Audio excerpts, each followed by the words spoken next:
The view from Robben Island, South Africa, is something to behold. From this rocky thumbprint of land 12 kilometers off the coast of Cape Town, you see Table Mountain standing tall. It was a view that Nelson Mandela and other South African freedom fighters came to know well. These political prisoners watched years turn into decades while they looked across the water at one of the world's most beautiful cities. Their own days were spent in what became known as a symbol of apartheid oppression and South Africa's most brutal prison. Today, South Africa is a democratic republic, and Robben Island is a national monument and World Heritage Site where you can take a fascinating and moving tour. The tour starts with a sleek modern ferry crossing Table Bay to Robben Island.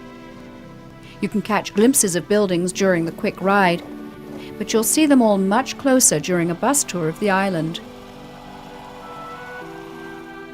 Robben Island itself is stark, but don't be surprised at the wildlife you'll see, including ostrich and rare bontebok.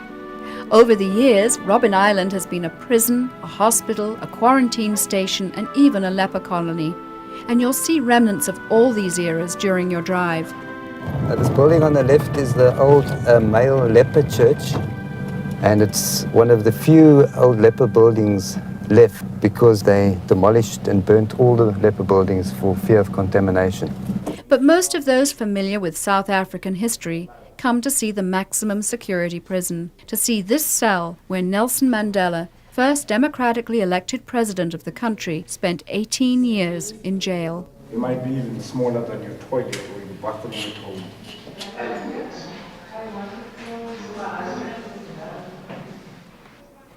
This picture of Nelson Mandela and Walter Sisulu is one of the famous few from their years in exile, and this courtyard is where they and other political prisoners did manual labor. The stone that you see was all quarried from the island, and the prisoners themselves were used to quarry the stone, and they were used to build the prison. There were up to 800 prisoners at a time on Robben Island. The famous names are the ones people know, but they were only some of the more than 3,000 freedom fighters who spent time incarcerated here. In fact, every guide on the island is a former political prisoner and can tell stories about waiting months for visitors who were often stopped by prison authorities. And what could make you more angry is the fact that these people knew in advance. They knew in advance that your people were not on the ferry, but they deliberately took you out, deliberately take you out of the prison, just the business end, just to frustrate you, just to make you feel miserable, basically. Other former prisoners have left their mementos, their pictures, their stories, and their songs, all left behind in the cells that they called home for so many years. What a system, what a crime. We can mend it, we must end it now. The freedom fight continued here, and more than hardship and adversity, Robben Island came to symbolize for South Africa and the entire world the triumph of human spirit. For more information, visit our website on topoftheworld.net.